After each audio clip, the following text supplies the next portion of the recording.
잠깐 쉬는 시간을 가지셨는지 모르겠네요. 자, 2교시 다시 시작하겠습니다.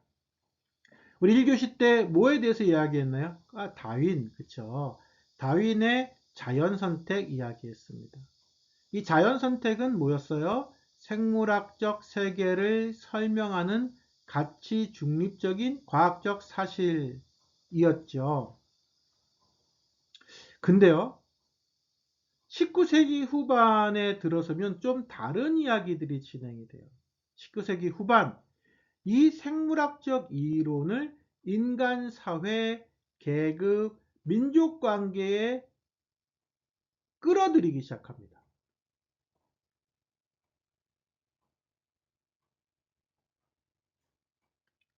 그리고 강자의 횡포를 정당화하는 지적 왜곡이 일어나요.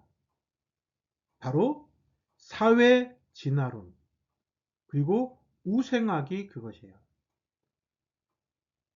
과학이 어떻게 차별과 살육의 도구로 변질했는지 그 아픈 역사를 좀 살펴보고 그 역사가 우리에게 주는 교훈이 무엇인지도 함께 이야기해 보도록 하겠습니다. 이 비극의 문을 연 사람은 영국의 철학자인 또 사회학자인 허버트 스펜서예요. 어디서 들어본 이름이죠. 그는 적자생존이라는 단어를 만든 사람이에요. 최적자 생존이라고도 하겠죠. 그러니까 스펜서의 주장은 뭐냐면요. 아주 자극적이다, 극단적이다 이렇게 표현할 수 있어요. 자연계에서 약한 동물이 잡아먹히지 않느냐. 그렇듯이 인간 사회에서도 경쟁을 통해 강자가 승리하고 약자가 도태되는 것은 자연스러운 진화의 법칙이다. 이렇게 말해요. 맞나요? 경쟁 사회에서 강한 자는 살아남고 약한 자는 도태되는 게 사회에서도 당연한 거 아니냐? 자연에서도 그러니.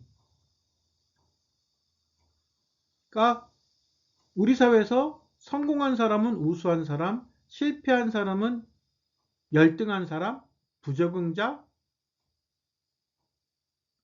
이렇게 말하고 있는 것으로 들려요. 여러분 생각은 어떠세요? 여기서 우리는 다윈의 과학적 이론과 스펜서의 왜곡된 해석을 좀 명확히 구분할 필요가 있겠어요. 자, 다윈이 말한 자연 선택, 그게 뭐였죠? 다윈은 자연 선택에서 적자를 이야기했지만 그 적자란 특정 환경에 가장 잘 적응한 개체를 의미합니다. 그죠? 자연 선택에서 적자란 특정 환경에 가장 잘 적응한 개체를 의미해요. 이 자연 선택에서 적자가 신체적, 도덕적, 경제적 우월성 혹은 그것이 우월한 존재라는 뜻이 전혀 아닙니다. 다시 말해서 다윈의 적자는 가치 중립적인 개념이고 자연 선택의 결과는 다양한 생물의 환경 적응과 생물 다양성의 확대를 말하는 겁니다. 자, 여기까지가 찰스 다윈의 생각이에요.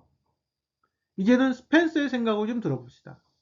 반면 스펜서는요, 이러한 개념을 사회에 적용하면서 적자 생존을 강자의 지배와 약자의 도태를 정당화하는 논리로 변질시켜요.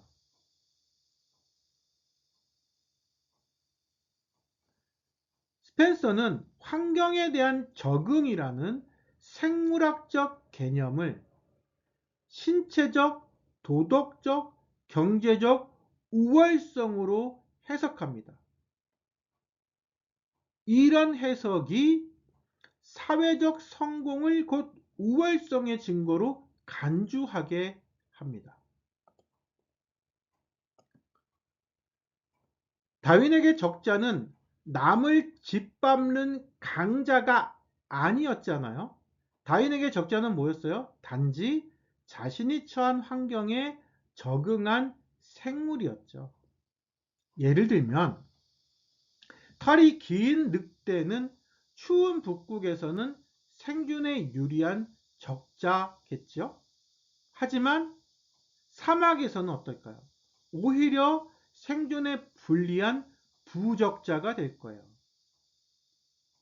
이처럼 적합성은 환경에 따라 달라지는 상대적인 개념일 뿐입니다. 그런데 스펜서는 이러한 가치 중립적 개념을 어떻게 왜곡했다고요? 우월한 자가 지배할 권리로 왜곡하죠. 이 우월한 자가 지배할 권리라는 사회적 도덕적 논리로 왜곡시킴으로써 사회 진화론의 사상적 기반을 마련하게 돼요. 그리고 이것이 어떻게 역사와 인간 삶 속에서 드러나는가를 살펴보려고 합니다. 이 왜곡된 논리가 정치와 만나면 어떻게 될까요? 잔인해집니다. 사회진화론자들은요, 국가의 사회복지제도에 결사반대예요. 왜 그럴까요? 가난한 사람, 병든 사람, 장애인을 국가가 복지로 돕는 건 자연히 열등한 유전자를 솎아내려는 도태작용을 방해하는 해로운 짓이기 때문이라는 거예요. 부자들에게는 재산 증식에 대한 마음의 짐을 덜어주는 완벽한 도덕적 면죄부로 작용하겠죠. 반면에 약자들에게는 어떻겠습니까? 잔혹한 사형 선고나 마찬가지겠죠.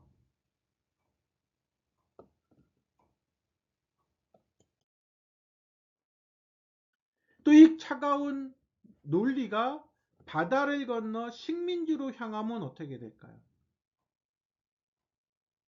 당시 아프리카와 아시아를 침략하던 서구 열강들에게 사회 진화론은 최고의 이론적 무기가 됩니다. 진화한 우월한 인종, 적자인 백인이 진화가 덜 된 열등한 인종, 부적자를 지배하고 다스리는 것은 폭력이 아니라 인류 발전의 자연스러운 법칙이라는 거예요. 총칼로 다른 나라를 수탈하고 학살하는 범죄가 사회 진화론의 가면을 쓰자 문명화와 진화의 사명으로 아름답게 포장되는 거죠.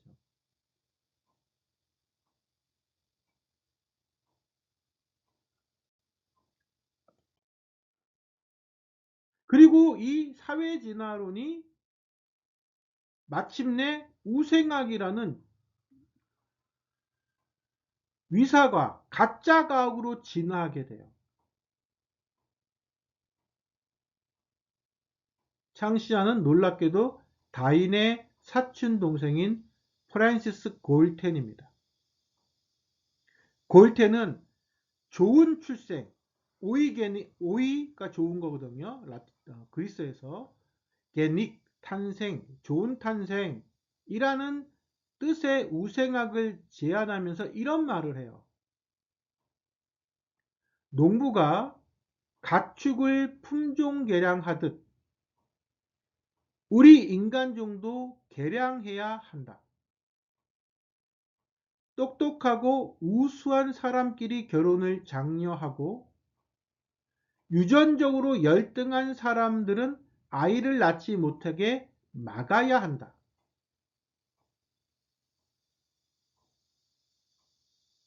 여러분, 이 주장을 어떻게 생각하십니까?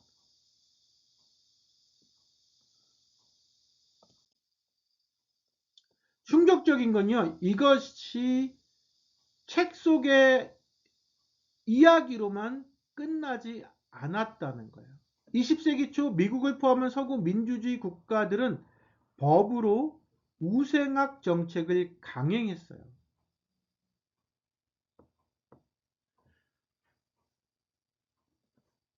그림에 보이시는 것처럼 강제 단종 정책입니다. 당시 미국 30개 주에서는 범죄자, 정신질환자, 지적장애인, 심지어 가난한 이민자들을 불량 유전자 보유자로 찍어요. 낙인 찍습니다. 그렇게 낙인 찍어서 본인의 의사와 무관하게 생식 능력을 없애버리는 강제 단종 수술, 불임 수술을 법적으로 가능하도록 통과시킵니다. 국가가 인간을 좋은 품종과 폐기할 품종으로 나눠서 칼을 대기 시작한 것이죠. 보다 더 우울하고 끔찍한 이야기. 이 우생학의 광기의 끝판왕에 있어요. 가장 극단적인 최후가 바로 나치 독일의 인종 위생학이에요.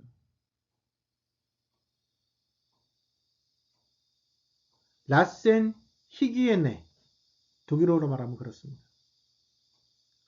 네. 인종 위생학.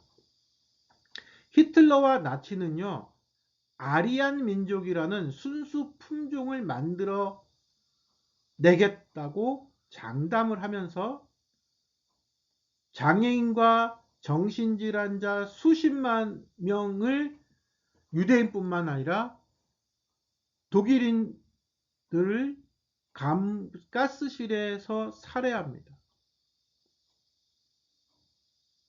그 작전명이 T4 작전이에요.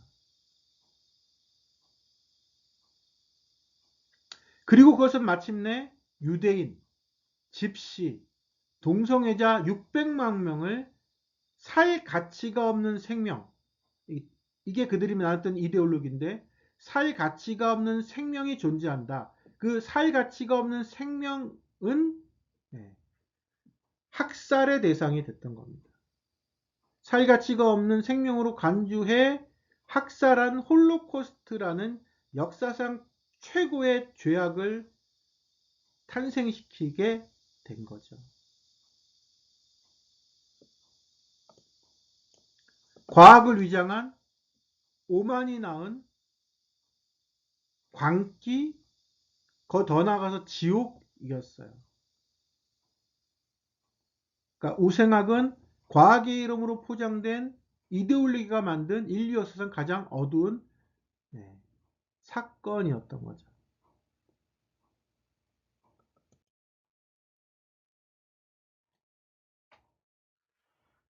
우리는 지성인으로서 사회 진화론과 우생학이 범한 치명적인 철학적 오류를 이해하고 꿰뚫어 봐야 할 겁니다. 영국의 철학자 데빗 휴미 지적한 자연주의적 오류가 그 첫 번째예요. 데빗 휴미의 논리는 간단합니다. 자연 상태가 이러하다는 것에서 인간 사회도 이러해야 한다를 곧바로 끌어낼 수 없다는 거예요. 자연 상태가 이러하다. 자연 상태가 이렇다면 인간 상태도 이래야지 사실로부터 당위를 끌어내는 것은 오류라는 겁니다.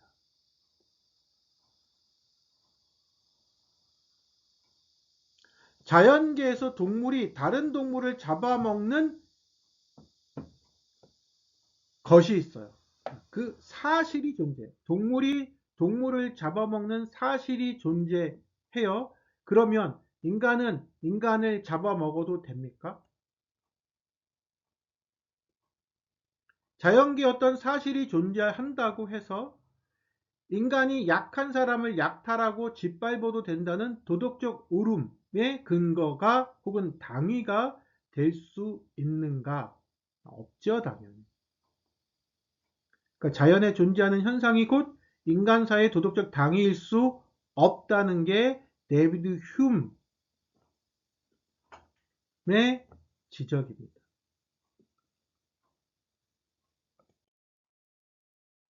두 번째 오류는요, 생물학적 환원주의입니다. 환원주의가 뭔가요, 여러분?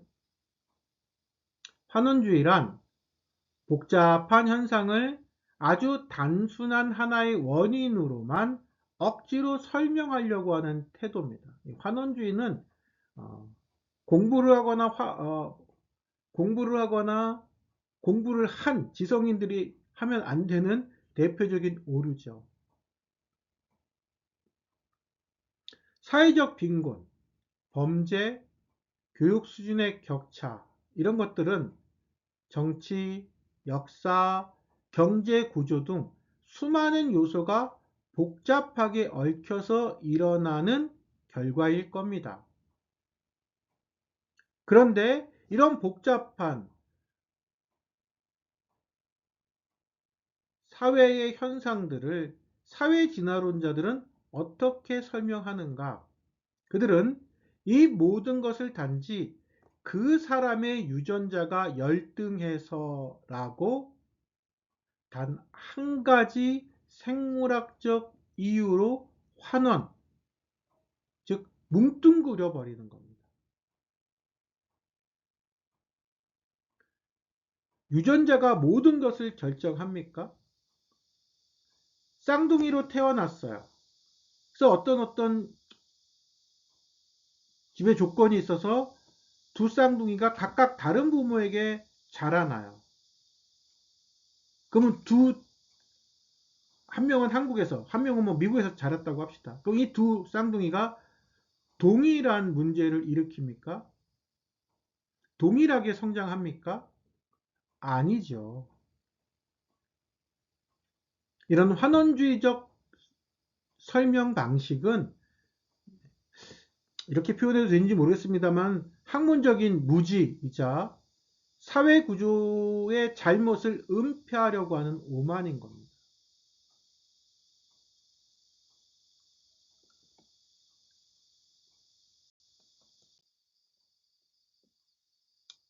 그렇다면 진화론을 만든 찰스 다윈이 정말 말하고 싶었던 건 뭘까요? 찰스 다윈은 자신의 자연 선택을 그의 종의기원 5판에서 적자 생존과 동일한 언어로 사용을 했는데 그 의미가 뭘까요? 다윈은 정말 사회 진화론에 동의했던 것일까요? 결론부터 말씀드리면 절대 그렇지 않습니다. 다윈은 인간의 진화를 다룬 저서 인간의 유래에서 죄송해요. 종의기원 말고 인간의 유래란 책이 있어요. 인간의 유래에서 놀라운 말을 하나 남겨요. 무슨 말이냐면 이런 말입니다. 인간이 다른 동물과 구별되는 가장 높은 진화적 성취는 인간이 동물과 구별되는 위대함이 하나 있다는 거예요. 진화적 성취가 가장 높은 진화적 성취가 하나 있다는 거예요. 그게 뭐냐? 바로 약자를 불쌍히 여기는 동정심, 심파티와 도덕적 공감이다. 인간을 인간으로 존재하게 하는 것은 동정심과 도덕적 공감이라는 것.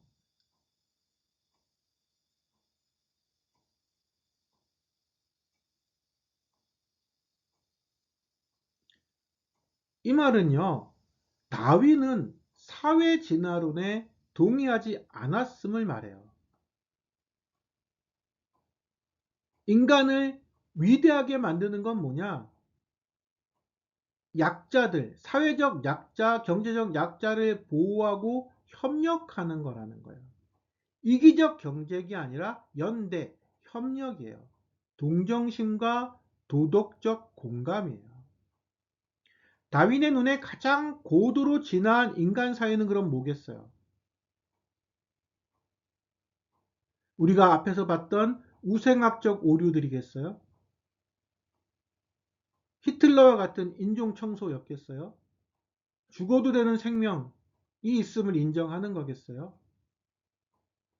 아니겠죠. 고도로 진화한 인간 사회는 이기적으로 싸워 약자를 버리는 사회가 아니라 오히려 약자를 보호하고 연대하는 사회일 거예요.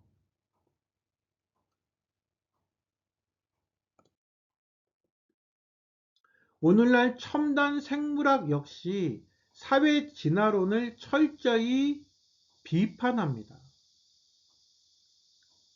생태계 역사를 보면요. 남을 지배하고 홀로 독식하려 한 강력한 종들은 환경이 바뀔 때마다 가장 먼저 멸종했어요.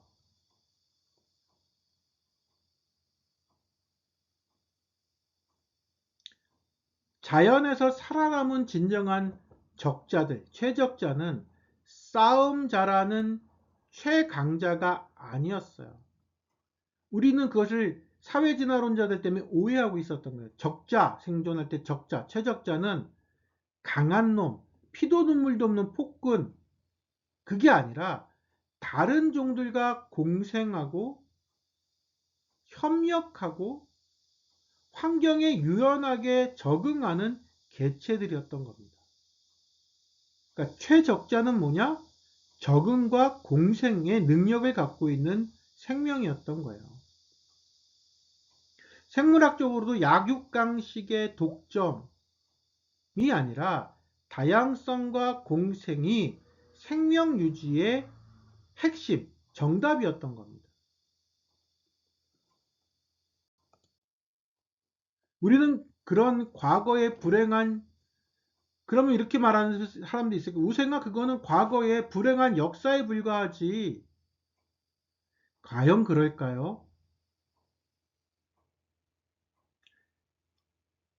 생명공학이 급속도로 발생한 21세기, 우리는 새로운 우생학을 다시, 신우생학을 다시 목도하고 있어요.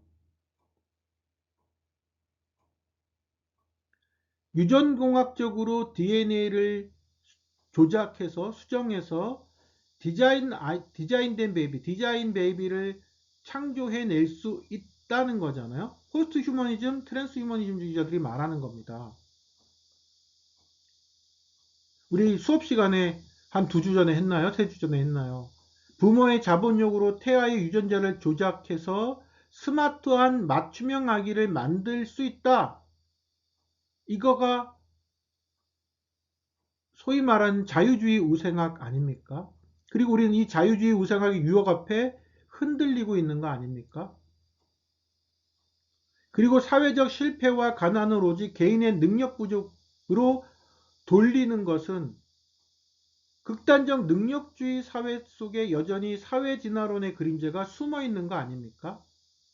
성공한 사람은, 힘없는 사람은, 심지어 우리 MZ 세대들이 스스로를 잉여라고 표현하잖아요. 제 기억이 맞으면 IMF 2019년 이전에 시사전원이라는 잡지가 당시 20대들을 20, 30대를 대상으로 설문조사를 했어요. 본인이 잉여라고 생각하는가 24%인가 25%가 그렇다고. 지금은 얼마나 될지 모르겠어요. 4명 중에 1명이 자신은 잉여라고 말하는 거예요. 남아도는 물건이라는 뜻이거든요. 잉여가. 인간에게 그런 표현을 쓸 수 있습니까? 심지어 스스로한테 그런 말을 쓸 수 있습니까? 능력주의, 극단적 능력주의, 신자유주의 시장경제의 끊임없는 경쟁 시스템이 만들어내고 있는 모습들이 이런 거 아니에요? 조금 흥분했네요. 오늘 수업을 관통하는 가장 중요한 철학적 나침판은 이거예요. 설령 대자연이 냉혹한 적자생존의 무대라고 할지라도 인간이 세운 사회는 결코 야생의 숲이 되어서는 안 된다는 겁니다. 우리는 교육을 받고 철학, 인문학, 과학 등을 공부하는 이유가 뭡니까? 자연의 맹목적인 법칙에 순응하기 위해서입니까? 아니잖아요. 자연의 무자비함에 맞서서 약자를 안아주고 모든 생명의 존엄함을 수호하는 도덕적, 제도적 공간을 만들기 위해서 공부하는 거 아닙니까?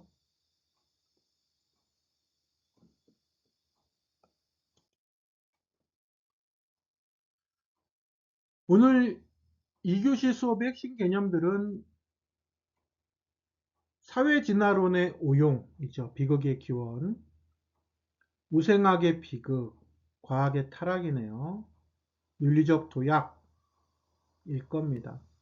생물학적 자연선택을 사회가 가장 잘못 가져와서 강자의 횡포, 제국주의, 식민주의를 합리화했었죠.